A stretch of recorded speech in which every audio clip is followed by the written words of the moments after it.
Halo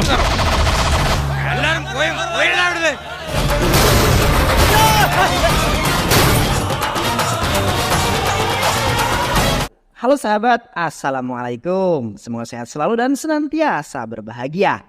Terima kasih sudah subscribe dan menyimak video-video LK21 Revive. Semoga Tuhan Yang Maha Esa selalu memberikan rezeki yang berkah dan berlimpah ruah untuk sahabat semua. Nah, kita sapa dulu nih para penonton setia LK21 Revive.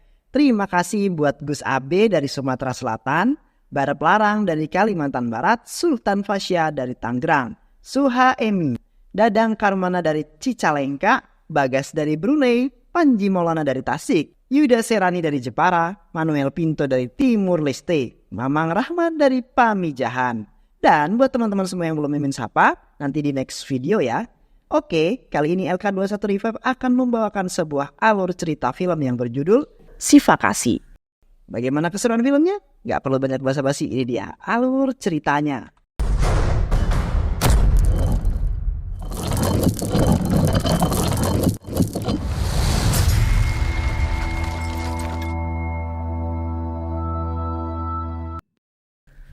Pandu adalah seorang ketua preman yang sering berbuat onar di kota Chennai, Tamil Nadu, India. Karena perbuatannya yang sangat meresahkan itu, pihak kepolisian kemudian memburu dan berhasil menangkapnya. Anak buah Pandu yang mendengar tentang berita penahanan Pandu tersebut tentu saja tidak terima. Mereka melakukan kerusuhan di kawasan pasar sebagai bentuk protes atas penangkapan Pandu. Semua toko ditutup paksa, bahkan semua bengkel las yang masih ada orangnya di dalam pun ikut ditutup secara paksa. Mereka menutup pintu rolling door bengkel dengan cara menggemboknya dari luar. Tapi orang yang ada di dalam bengkel tersebut tak diam begitu saja. Dia adalah Siva Kasih, pemuda pemberani sekaligus pemilik bengkel tersebut. Siva Kasih melubangi rolling door tokonya dengan alat las untuk keluar. Siva Kasih murka. Dia sangat marah dengan gangguan para preman. Semua preman lalu dihajar dan dikalahkan dalam waktu sekejap mata.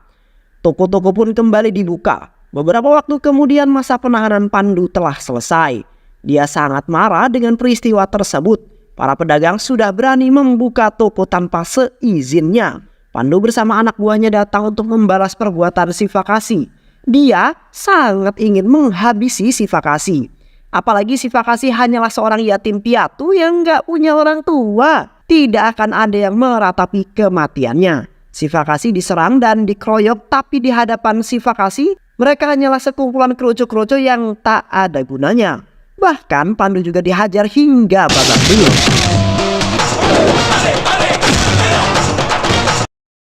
Pandu yang keok kemudian berjanji tidak akan menyentuh dan mengganggu mereka lagi.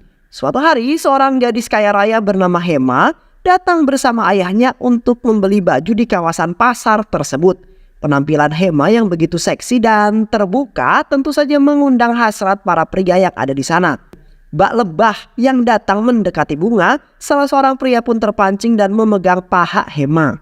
Hema yang tak terima dengan pelecehan tersebut tentu saja marah. Keributan pun terjadi dan terus meluas. Siva Kasih yang datang untuk menyelesaikan masalah tersebut, pelaku diancam agar tidak mengulangi perbuatannya lagi. Hema juga dimarahi lantaran pakaian yang dinilai begitu seksi. Hei kamu, jika kamu tidak ingin dilecehkan, pakailah pakaian yang tertutup. Dasar wanita tidak tahu malu. Pergi sana, ujar Siva Kasih. Siva Kasih hanya mampu terdiam mendengarkan kata-kata Hema. Dia lalu pulang kembali ke rumahnya. Sesampainya di sana, Hema menceritakan kejadian itu kepada dua kakak laki-lakinya. Mereka marah dan tak terima dengan teguran Siva Kasih. Siva Kasih telah mempermalukan Hema di muka umum. Namun ayah mereka, Ratna Velu, justru berada di sisi yang berbeda. Ratna Velu menilai bahwa semua yang dikatakan oleh Siva Kasih itu benar. Ayah sangat mendukung aksi Siva Kasih tersebut walaupun dia juga kecewa dengan cara Siva Kasih yang menyampaikan nasihatnya. Sementara itu, kata-kata dan teguran dari Siva Kasih terus berada di benak Hema. Nampaknya Hema mulai jatuh cinta pada Siva Kasih. Wajah dan kata-kata Siva Kasih terus terngiang-ngiang dalam pikiran Hema. Hema lalu menjalankan rencananya untuk bisa mendekati Siva Kasih. Keesokan harinya dia datang dengan pakaian yang tertutup dan membawa banyak wanita untuk memberikan pelajaran pada Siva Kasih. Hema berpura-pura marah pada Siva Kasih karena telah mempermalukan Hema, saudara kembarannya, di depan umum. Sifakasi mempercayai bualan Hema begitu saja. Dia menilai bahwa Hema yang berpenampilan seksi itu jauh lebih baik daripada kelakuan Hema saat ini. Walaupun Hema itu berpakaian seksi dan tidak sopan, tapi dia jauh lebih baik daripada dirimu yang mengenakan pakaian tertutup tapi tidak beradab, ujar Sifakasi. Kata-kata dan amarah dari Sifakasi itu justru membuat Hema semakin jatuh cinta pada dirinya. Nampaknya suratan takdir memang sudah mengukir nama mereka berdua. Di kampus tempat mereka kuliah, seorang teman Sifakasi yang bernama Dines ditangkap oleh polisi di kediamannya. Dines disiksa oleh Polwan Gerot yang ada di sana karena laporan dari Hema. Hema merasa risih karena Dines dianggap mengirim surat cinta pada dirinya. Tapi lagi dan lagi Sifakasi tak diam begitu saja. Dia ikut campur dalam masalah tersebut. Hema digeret untuk membaca isi surat dari Dines. Ternyata itu bukanlah surat cinta dari Dines, melainkan itu adalah surat permintaan tolong dari Dines agar teman-teman di kelasnya yang merupakan orang kaya bisa membantu Dines untuk membayar uang UKT. Dines terpaksa melakukan hal itu karena ayahnya baru saja meninggal akhir-akhir ini. Hema jadi sangat malu. Gara-gara dia, Dines jadi disiksa oleh pihak kepolisian. Sifakasi juga memarahi Polwan Gerot tersebut karena telah main hakim sendiri tanpa membuktikannya. Asal kalian tahu ya, harga diri laki-laki itu jauh lebih besar daripada harga diri perempuan. Laki-laki juga memiliki kehormatan yang harus dilindungi, ujar Sifakasi. Hema lalu diantar kembali ke kampus oleh Sifakasi. Ternyata aksi itu dilihat oleh seorang dosen yang ada di sana. Dosen tersebut sangat tidak ingin ada mahasiswinya yang berpacaran dengan Sifakasi, karena Sifakasi dikenal sebagai mahasiswa pembuat onar di kampus tersebut. Dosen itu lalu pergi menemui ayahnya Hema, Ratnavelu, di toko perhiasannya. Ratnavelu dihasut dan diminta untuk segera melapor ke polisi agar Sifakasi menjauhi Hema. Dan benar saja, keesokan harinya polisi datang menemui Sifakasi atas laporan Ratnavelu. Sifakasi diminta untuk menjauhi Hema. Hema yang merupakan anak orang kaya tak pantas berpacaran dengan pria miskin seperti dirimu. Carilah wanita lain yang sederajat denganmu. Lupakan cintamu atau kami akan menyiksamu sampai, ujar polisi tersebut. Sifakasi merasa tersinggung dengan perkataan polisi itu. Dia tidak terima karena diperlakukan buruk. Hei polisi dongo, dengar ya, aku sama sekali tidak mencintai anaknya Ratnavelu itu. Kau jangan mengatur kasih asmara orang. Semua orang berhak mencintai. Semua orang bebas mencintai siapa saja, baik itu wanita miskin ataupun wanita kaya, ujar Sifakasi yang kemudian pergi untuk mencari Ratnavelu. Ternyata Ratnavelu sedang menghadiri acara pernikahan. Sifakasi berdiri di hadapan Ratnavelu dan semua orang yang ada di sana. Dia dengan gentle gagah berani mengatakan pada Ratnavelu bahwa dia mencintai Hema. Tak hanya itu, Hema juga dipaksa oleh Sifakasi untuk mengatakan I love you pada Sifakasi. Anjay banget gak sih? I love you. Sifakasi pergi dengan bahagia karena berhasil mempermalukan Ratnavelu. Aksi gentle Sifakasi itu dinilai lain oleh Hema. Dia menganggap Sifakasi serius mencintainya. Hema jadi semakin mencintai Sifakasi. Dia memberanikan diri untuk menyatakan perasaannya langsung pada Sifakasi. Tapi Sifakasi justru menolak cintanya Hema. Saya tidak tertarik dengan dunia percintaan. Saya melakukan hal itu kemarin hanya untuk membalas perbuatan ayahmu, ujar Sifakasi. Sifakasi meminta agar Hema fokus saja di kuliahnya dan jangan pernah mengganggunya lagi. I love you. Tapi Hema yang memang tulus mencintai Sifakasi tak langsung punduh setelah mendengar kata-kata itu. Dia benar-benar meyakinkan Sifakasi bahwa cintanya memang benar-benar tulus. Dia siap mengorbankan segalanya untuk Sifakasi. Jika kau memang tulus mencintaiku, tidurlah denganku malam ini juga, ujar Sifakasi yang pergi dengan ngece. Sifakasi yakin Hema tidak akan melakukan hal tersebut karena cewek normal manapun pasti tidak akan melakukannya. Sifakasi berharap agar Hema menganggapnya seorang pria yang bajingan dan membencinya. Sifakasi kemudian bertemu dengan teman-temannya dan menceritakan tentang kejadian itu. Teman-temannya menasehati Sifakasi agar menerima cintanya Hema. Tapi dia menolaknya dengan alasan jika seorang gadis mencintai pria yang kaya, maka itu adalah hal yang wajar dan dapat dimaklumi. Tapi jika wanita kaya mencintai pria miskin, maka pasti ada alasan di dalamnya. Setelah perdebatan alot itu, Sifakasi kemudian kembali ke rumahnya dan wow, ternyata Hema sudah datang dan menunggunya di kasur. Ayo, Aku udah siap nih di sini. Segera tiduri aku malam ini juga, ujar Hema. Namun Sifakasi sama sekali tidak tertarik dengan tantangan yang diberikan Hema. Dia justru marah dan meminta Hema untuk segera pergi dari rumahnya. Tak lama kemudian kedua kakak laki-laki Hema datang mencarinya. Hema kemudian dimarahi karena tindakan bodohnya dan itu bisa mencoreng nama baik keluarga tercintanya. Dia digeret pulang oleh kedua kakak laki-lakinya. Setelah peristiwa malam itu, Hema sudah tidak pernah lagi muncul di hadapan Sifakasi. Bahkan dia pun diketahui sudah berhari-hari tidak masuk ke dalam kampusnya. Sifakasi bertanya kepada Dennis tentang keberadaan Hema, tapi dia sama sekali tak mengetahuinya. Sifakasi takut jika Hema dihabisi oleh keluarganya sendiri karena kelakuannya kemarin malam.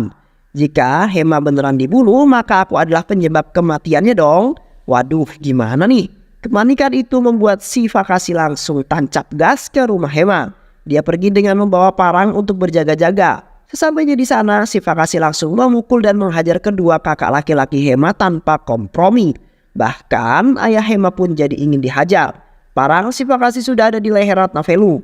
Hei Pak D, katakan di mana Hema saat ini. Tunjukkan dia padaku, atau aku akan menghabisi semua orang yang ada di sini. Di saat itulah tiba-tiba Hema keluar bertemu dengan Sifakasi. Mengetahui bahwa si Hema baik-baik saja, Sifakasi kemudian pergi dari sana. Saat itu juga Hema meminta maaf kepada ayah dan kedua kakak laki-lakinya karena Sifakasi telah berbuat kasar pada mereka. Ayah Hema, Ratnavelu, memaafkan tindakannya. Malahan Ratnavelu merasa kagum dengan tindakannya tersebut. Dia adalah orang yang luar biasa. Dia rela membahayakan nyawanya sendiri demi gadis yang dicintainya. Mintalah dia untuk datang melamar Nuna, tapi kali ini dengan cara yang baik-baik, ujar Ratnavelu. Duar, kata-kata ayah itu tentu saja membuat hati Hema bergembira. Dia langsung pergi untuk menemui Sifakasi, tapi dia kembali bersandiwara. Hema berpura-pura marah kepada Sifakasi karena sempat ingin membunuh keluarganya. Dengan malu-malu, Sifakasi kemudian mengungkapkan isi hatinya tersebut, bahwa dia juga mencintai Hema. Mereka kemudian resmi berpacaran. Beberapa hari kemudian, kedua kakak Hema datang berkunjung ke rumah Sifakasi. Mereka dilayani dengan baik oleh Sifakasi, tapi kedua kakak Hema itu membuat suatu kesalahan. Mereka menilai bahwa rumah Hema saat ini tidak layak untuk ditinggali. Oleh karena itu mereka meminta Sifakasi untuk tinggal bersama mereka nanti jika sudah menikahi Hema. Kami memiliki 10 bunglau, kamu bebas untuk memilihnya. Ayah kami juga memiliki 6 toko emas. Kami akan meminta ayah untuk menyerahkan salah satu toko emasnya agar bisa kamu kelola. Ekspresi dan kelakuan Sifakasi langsung berubah 180 derajat. Kedua kakak Hema langsung diusir dari kediamannya. Sifakasi merasa telah dihina dan direndahkan. Aku tak butuh balas kasih dari kalian, ujar Sifakasi. Tak lama kemudian Hema datang dan memarahi Sifakasi. Hema tak terima dengan kedua kakaknya yang diperlakukan kasar oleh Sifakasi. Kakakmu telah merendahkan kehormatanku. Mereka menunjukkan rasa ibanya kepadaku. Mereka akan memberikan aku tempat tinggal dan sebuah pekerjaan jika nanti aku menikahimu. Emangnya kita gak bisa ya hidup dari penghasilanku nanti? Ujar Sifakasi. Hema sama sekali tak mengerti dengan pola pikir dari Sifakasi. Kedua kakaknya melakukan itu hanya untuk membuat kita bahagia agar kita bisa hidup dengan nyaman. Apakah kamu kira hidup miskin itu nyaman? Semua yang kakakku lakukan itu adalah bentuk kasih sayang kepadaku. Kau pasti tidak akan pernah mengerti karena selama ini kau hidup sebagai anak yatim piatu. Kau tidak memiliki keluarga. Kau juga tidak tahu bagaimana rasanya kasih sayang. Mak, celup. Kata-kata dari Hema itu membuat Sifakasi menjadi murka. Siapa yang hidup sebagai anak yatim piatu, ha? Asal kau tahu saja ya, aku memiliki orang tua. Aku memiliki kakak laki-laki dan adik perempuan. Jika kau berani menyebutku anak yatim piatu lagi, maka aku akan merobek mulutmu tersebut, ujar Sifakasi. Usut punya usut, ternyata Sifakasi datang merantau ke kota Chennai 15 tahun yang lalu. Saat itu dia masih menjadi seorang bocil. Nama aslinya dari Sifakasi adalah Mutapa. Dia berasal dari desa Natarasan Kotai di kampung halamannya. Keluarga Mutapa adalah satu-satunya keluarga yang paling kaya raya di sana. Ayahnya Sifakasi juga merupakan seorang tokoh adat yang dihormati. Mutapa hidup bahagia bersama keluarganya di sana. Dia, kakak dan adik perempuannya selalu bahagia bersama. Tapi bagaimanapun Mutapa itu tak berlangsung lama. Karena ulah nakal kakaknya, dia harus menjalani kehidupan yang sulit. Suatu hari, di desa tersebut sedang ada acara perayaan keagamaan. Kakak Mutapa yang bernama Udayapa ingin membuktikan kepada teman-temannya bahwa penari dewi yang kesurupan itu sebenarnya tidak kesurupan. Mereka hanya berpura-pura saja. Udayapa meminta Mutapa agar mau menukarkan petasan miliknya dengan kacamata milik Udayapa. Petasan itu kemudian dibakar oleh Udayapa hingga meledak dan melukai si penari dewi yang kesurupan. Masyarakat tentu saja marah dengan aksi nakal kakaknya Mutapa itu. Namun di lapangan Udayapa malah menuduh Mutapa sebagai pelaku utamanya. Ayah Mutapa langsung memarahi Mutapa. Mutapa sebenarnya ingin menjelaskan semuanya, tapi saat itu kakaknya memelas kepada dirinya. Dia meminta agar Mutapa tidak mengatakan yang sebenarnya. Mutapa yang kasihan kemudian mengatakan bahwa bukan dia pelakunya, tapi disinilah kelicikan Udayapa terlihat. Bohong ayah, bohong. Dia adalah pelakunya. Dia menukarkan petasan miliknya dengan kacamata milikku. Lihat saja, di sakunya itu ada kacamataku sebagai buktinya. Mutapa tidak bisa membela diri. Ibu dan adik perempuannya yaitu Fairam memohon agar Mutapa tidak dihukum. Bahkan penolakan ibunya itu sampai membuat gelangnya copot, tapi sang ayah tidak peduli itu semua. Mutapa dicambuk dengan sabuk dan diusir pergi dari desa itu. Itulah awal dari Mutapa kecil yang kini dikenal sebagai Sifakasi. Sejak insiden pengusiran itu, Sifakasi sama sekali belum pernah kembali ke kampung halamannya. Jadi sekarang kau paham kan kenapa aku berlaku kasar kepada kakak-kakakmu? Keluarga aku itu sangat kaya. Aku sama sekali tidak membutuhkan harta dari kalian. Aku merasa seperti gelandangan saat kakak-kakakmu menawarkan rumah dan toko emasnya. Itu ucap Sifakasi mengakhiri ceritanya. Setelah mendengar itu semua, Hema meminta Sifakasi untuk pulang dan melihat kampung halaman beserta keluarganya. Mereka pasti sangat rindu padamu, ujar Hema. Hema pun mengancam tidak akan mau menikah dengan Sifakasi jika keluarga lengkapnya tidak datang. Setelah berpikir cukup lama, akhirnya Sifakasi memutuskan untuk kembali ke kampung halamannya. Dia kembali ke rumah tempat dia dilahirkan dengan membawa gelang ibunya, sabuk sang ayah dan kacamata kakaknya. Sesampainya di sana, Sifakasi melihat baliho besar yang terpampang di depan rumahnya. Itu adalah baliho Udayapa yang akan menyalonkan diri sebagai anggota Dewan Rakyat alias MLA. Sifakasi masuk ke dalam rumah untuk bertemu dengan Udayapa, tapi dia sedang pergi ke rumah mertuanya. Sifakasi sangat terkejut ketika mengetahui bahwa ayahnya sudah tiada. Tapi Sifakasi lebih-lebih terkejut lagi ketika melihat ibunya yang ada di belakang rumah.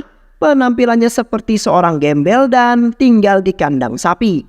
Padahal dulunya sang ibu selalu berpakaian mewah dan terlihat cantik bak seorang ratu. Hati Sifakasi sangat teriris, dia sangat ingin memperkenalkan dirinya sebagai Mutapa. Tapi hal itu diurungkan. Sifakasi lalu memperkenalkan diri sebagai seorang asing yang bertemu dengan MLA Udayapa. Baru kemudian dia bertanya pada ibunya sendiri, "Ibu, kenapa kondisi Anda bisa seperti ini? Emangnya ibu gak dirawat sama anak-anaknya?" Sang ibu sangat terharu mendengar pertanyaan itu. Di tengah kesedihannya, dia bercerita bahwa dulu dia memiliki 3 orang anak. Anak yang pertama dan kedua adalah laki-laki, sedangkan yang terakhir adalah perempuan. Namun anak laki-lakiku yang bungsu dan baik hati malah pergi jauh dari hadapanku. Sedangkan anak sulungku yang bernama Udayapa tidak memperlakukanku seperti seorang ibu. Hari ini Udayapa berulang tahun. Dia membelikan pakaian mewah dan perhiasan pada istri dan mertuanya. Sedangkan aku sama sekali tidak diperdulikannya. Sifakasi tidak mampu membendung air matanya lagi. Dia tak sanggup mendengar cerita sedih itu. Aku tetap bertahan di rumah ini hanya untuk melihat kembali putra bungsu laki-lakiku. Aku ingin mati di pelukannya, ujar ibu sambil menangis. Sifakasi tak mampu membendung air matanya lagi. Dia menangis sejadi-jadinya di sana. Setelah peristiwa itu, Sifakasi lalu berkunjung ke rumah adik perempuannya, Fairam, yang juga bernasib sama. Fairam bersama suaminya, Ramalingam, bertahan hidup dengan membuka warung kopi yang diberi nama Warung Mutapa. Hati Sifakasi menjadi semakin hancur melihat kenyataan itu. Dia memperkenalkan diri sebagai sepupu jauh yang diminta datang oleh Ibu Fahira. Sifakasi kemudian pergi menemui teman-teman masa kecilnya untuk mengetahui apa yang terjadi selama 15 tahun terakhir. Di sana, Sifakasi tidak lagi menyembunyikan identitas sebagai Mutapa. Mereka yang ada di sana marah kepada Mutapa mengapa Mutapa tega membohongi ibu dan adiknya sendiri. Tapi Mutapa justru memarahi balik temannya itu. "Hei, jaga omonganmu. Aku tak sanggup memperkenalkan diriku sebagai Mutapa karena ibuku sekarang tinggal di kandang sapi. Adikku hidup menyedihkan sebagai penjual kopi. Hatiku lebih marah daripada kalian. Saya akan memperkenalkan diri sebagai Mutapa setelah mengembalikan derajat dan kemuliaan mereka," ujar Mutapa. Barulah setelah itu salah satu temannya Sifakasi mengungkapkan penyebab kematian sang ayah. Ayah Sifakasi meninggal karena ulah Udayapa. Suatu hari ayah Sifakasi yang menghukum Udayapa karena kenakalannya itu semakin menjadi-jadi. Tapi di tengah hukuman itu Udayapa justru mengatakan kepada ayahnya bahwa ibunya itu adalah orang yang tercela. Dia sering tidur dengan banyak pria. Ketika ayahnya pergi, kata-kata itu membuat ayah Sifakasi syok terkena serangan jantung hingga akhirnya meninggal dunia. Sifakasi benar-benar murka dengan kelakuan kakaknya tersebut. Dia lalu pergi menemui Udayapa dan menghajar semua orang yang ada di sana.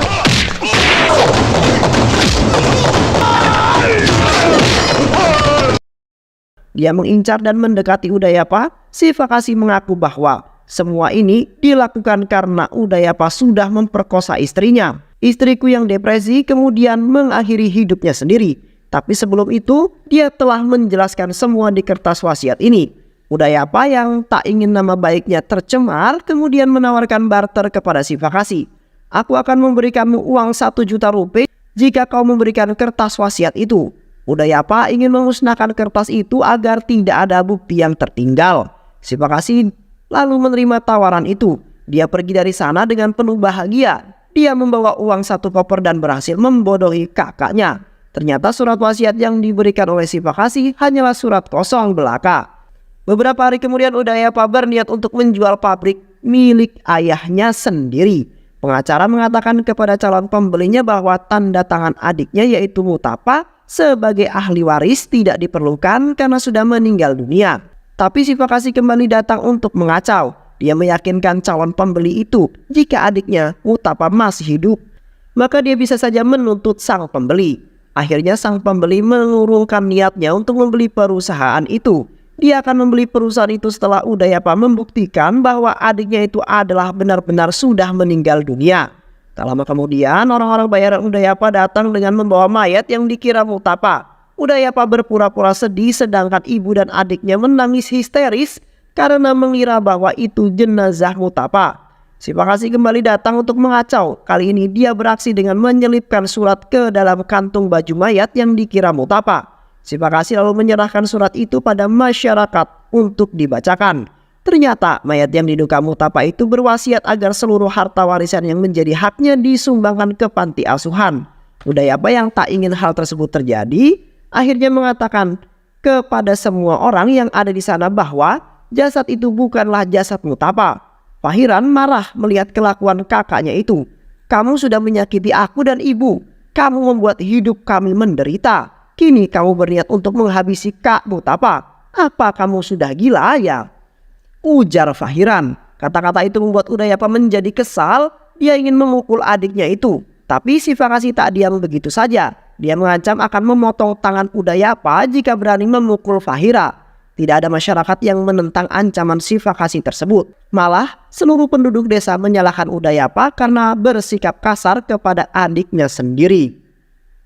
Akhirnya Fahiran pun dilepas. Udayapa menanyakan identitas Sifakasi yang sebenarnya. "Mengapa kau selalu ikut campur dalam urusan keluargaku?" Sifakasi mengaku tujuannya semata-mata hanya demi uang. Kini sudah tiba saatnya pemilihan wakil rakyat atau MLA dari desa tersebut. Udayapa mendaftar sebagai calon independen tanpa perlawanan. Tapi tak lama kemudian Sifakasi kembali berulah. Kali ini dia datang dengan membawa kejutan. Dia membawa Fahiran untuk maju menjadi wakil rakyat atau MLA. Sifakasi akan menggunakan uang 1 juta rupiah itu sebagai dana kampanye dari Fahiran. Aktor terpopuler Tamil Rajin pun didatangkan ke acara kampanye. Udayapa yang tak mau kalah juga mendatangkan artis Nayantara yang terkenal. Tapi Sifakasi dengan cerdik menyabotase acara tersebut. Nayantara yang seharusnya mengkampanyekan Udayapa malah tanpa sadar mengkampanyekan Fahiran. Udayapa benar-benar penasaran siapa sih sebenarnya Sifakasi ini. Di saat yang bersamaan tiba-tiba Hema datang ke rumah untuk mencari Sifakasi. Hema yang menyadari bahwa Sifakasi sedang berkonflik dengan kakaknya itu kemudian berbohong tentang identitas asli dari Sifakasi. "Saya kemari untuk menemui pacar saya, Sifakasi. Dia adalah sahabat dekat Mutapa saat di Chennai," ujar Hema. Udayapa mempercayai ubualan tersebut. Kini dia mengerti mengapa Sifakasi selalu menghalangi rencananya. Hema dan yang lainnya kemudian disandra oleh Sifakasi dan dibawa ke tempat Sifakasi berada. Saat itu Sifakasi sedang berada di rumah Fahiran. Ibu Sifakasi pun dihadirkan. Udayapa yang mengancam akan menghabisi ibunya jika Fahiran tak segera mengusir Sifakasi dari desa ini. Ibu Sifakasi lalu dicekik. Sifakasi marah dengan kelakuan Udayapa itu. Dia tidak hilang akal. Dia mengambil sebuah besi panas dan menjojorkan ke tangan Udayapa. Tangan Udayapa terluka dan melepuh. Udayapa memerintahkan anak buahnya untuk segera menghabisi sang ibu jika Sifakasi kembali melawan. Untuk menyelamatkan nyawa ibunya, Sifakasi akhirnya mengalah. Dia membiarkan dirinya dipukul, ditendang, dan disiksa oleh Udayapa. Faira yang tak tahan melihat meminta Sifakasi untuk segera pergi dari sana. Dia memohon kepada Sifakasi, ini semua demi keselamatan sang ibu. Sifakasi akhirnya pergi dari sana, tapi itu hanya akal-akalannya saja. Dia tidak benar-benar pergi dari sana. Diam-diam, Sifakasi datang ke rumah Fahiran untuk menculik Ramalingan, suami Fahiran. Dia sengaja menunjukkan telapak tangannya yang seolah-olah terluka. Semua itu dia lakukan agar Fahiran mengira bahwa pelaku penculikan suaminya ini adalah Udayapa. Ramalingan sendiri mendukung rencana penculikan itu. Dia sama sekali tidak melawan. Keesokan harinya Fahiran mendatangi lokasi kampanye Udayapa. Saat itu Udayapa sedang berpidato menjelek-jelekkan Fahiran. Adiknya sendiri yang menjadi lawan politiknya. Fahiran langsung naik ke atas panggung dengan penuh amarah. Dia tidak peduli lagi dengan urusan politik. Dia hanya ingin agar suami yang diculiknya segera dibebaskan. Udayapa sama sekali tak mengerti maksud ucapan Fahiran. Tapi Fahiran terus ngotot agar suaminya segera dibebaskan. Udayapa tak tahan lagi dengan bacotan adiknya itu. Dia lama-kelamaan menjadi kesal. Udayapa yang marah lalu menggaplok Fahiran, tapi di hadapan semua pendukungnya. Kekerasan yang dilakukan oleh Udayapa menjadi makanan empuk bagi awak media yang ada di sana. Akibat dari kekerasan itu, citra Udayapa menjadi rusak. Semua wanita yang tadinya mendukung Udayapa kini kompak menarik dukungannya dan mendukung Fahira menjadi dewan rakyat. Hilangnya suami Fahira menjadi senjata politik bagi Fahira untuk menarik hati simpati rakyat. Udayapa sudah tak tahan lagi dengan situasi yang terjadi. Karena elektabilitas Fahira yang terus melonjak tinggi, Udayapa lalu memerintahkan anak buahnya untuk menghentikan acara kampanye Fahiran. Kerusuhan pun terjadi. Mobil ibu mertua Udayapa yang sedang melintas dihentikan secara paksa. Masyarakat menyiram sekujur tubuh Munggari, ibu mertua Udayapa, dengan kotoran sapi. Munggari hanya bisa terdiam. Sesamanya di rumah, Munggari sangat marah atas penghinaan itu. Dia meminta agar Udayapa agar memenangkan pemilihan itu dengan cara apapun. Gunakan semua uang yang kamu butuhkan. Habisi dan singkirkan semua orang yang menjadi penghalangmu. Tapi jika sampai kamu yang kalah, maka akulah yang akan menghabisimu, ujar mertuanya. Kini persaingan dalam pemilihan jadi lebih semakin sengit dan semakin panas. Udayapa yang kehilangan pendukungnya kini berniat untuk menghabisi istrinya sendiri. Dia akan menggunakan kematian sang istri untuk jalan politik menarik simpati masyarakat. Tapi lagi dan lagi Sifakasi datang di waktu yang tepat. Dia berhasil mencegah upaya pembunuhan itu. Kini waktu sisa 1 hari lagi menjelang hari pemilihan. Sifakasi yang mengeluarkan jurus pamungkasnya. Dia merancang skenario untuk membuat Ramalingam seolah-olah mati, dibakar oleh Udayapa. Fahiran yang mengetahui hal itu tentu saja menangis histeris. Dia tak sanggup menahan air matanya. Di tempat lain, Sifakasi sebenarnya tak tega melihat kesedihan adiknya itu. Tapi ini semua terpaksa Sifakasi lakukan untuk mencapai kebahagiaan di masa depan. Masyarakat yang termakan propaganda Sifakasi itu menjadi sangat-sangat murka. Mereka tidak dapat mentolerir lagi kekejaman yang dilakukan Udayapa. Mereka membakar semua baliho Udayapa dan mendatangi rumahnya untuk meluapkan amarahnya. Kini Udayapa menjadi sangat terpojok. Nyawa berada dalam bahaya karena masyarakat benar-benar mengira Ramalingam telah tiada. Sifakasi memanfaatkan momen tersebut untuk memperlihatkan kepada Udayapa bahwa Ramalingam masih hidup. Jika aku berhasil membuktikan semua tuduhan itu palsu dan Ramalingam masih hidup, semua ini pasti akan segera berakhir dan masyarakat akan kembali mendukungku. Itulah yang ada di benak Udayapa. Sifakasi kembali mengajukan barter kepada Udayapa.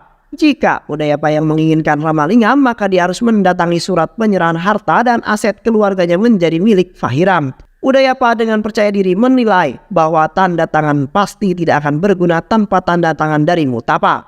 Tapi lagi dan lagi Udayapa kembali ditipu oleh Sivakasi. Ternyata orang yang dikirim oleh Sivakasi dan dikira adalah Ramalingam ternyata malah anak buahnya sendiri.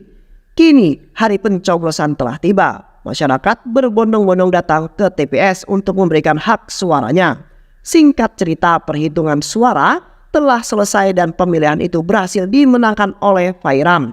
Udayapa tak terima dengan kekalahannya itu. Dia mengincar Sivakasi untuk segera dihabisi.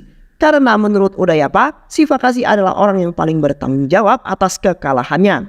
Di saat yang bersamaan, istri dari Udayapa, Kayal Fizi, menceritakan upaya pembunuhan dirinya kepada ibunya.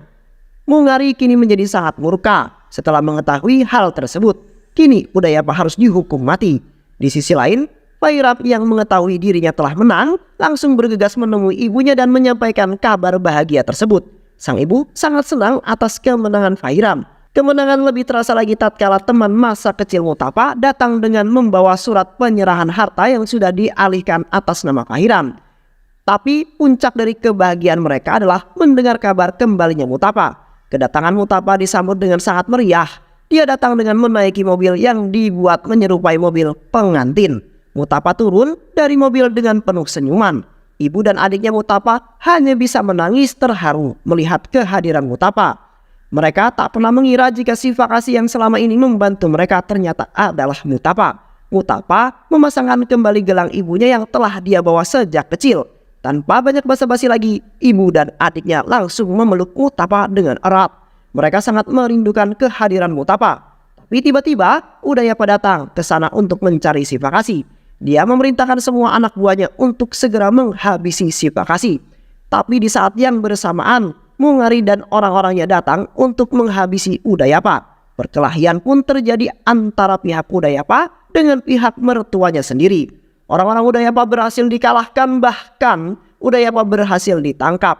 Mungari kemudian datang dengan membawa parang untuk menghabisi Udayapa. Ibu Mutapa yang melihat hal itu meminta Mutapa untuk segera menyelamatkan Udayapa, kakaknya sendiri. Karena mau bagaimanapun juga Udayapa adalah kakak kandung dari Mutapa. Mungari sudah mengerahkan parangnya untuk memenggal kepala Udayapa, tapi Mutapa berhasil menghentikannya.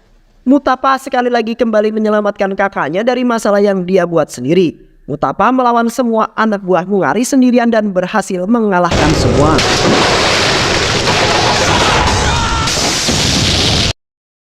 Tindakan heroik Mutapa itu ternyata mampu meluluhkan hati sang kakak. Udayapa kini bertobat dan memohon maaf kepada ibunya sendiri.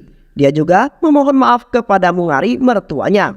Film diakhiri dengan Sivakasi alias Mutapa yang berhasil menikahi Hema, gadis yang dicintainya. Dan film pun selesai. Banyak pelajaran hidup yang kita dapatkan dari film ini ya teman-teman. Semoga teman-teman semua terhibur setelah menyimak alur cerita film ini. Terima kasih sudah menyimak video-video LK21 Revive. Semoga sahabat semua terhibur dan sampai bertemu lagi di video-video berikutnya. Wassalamualaikum warahmatullahi wabarakatuh.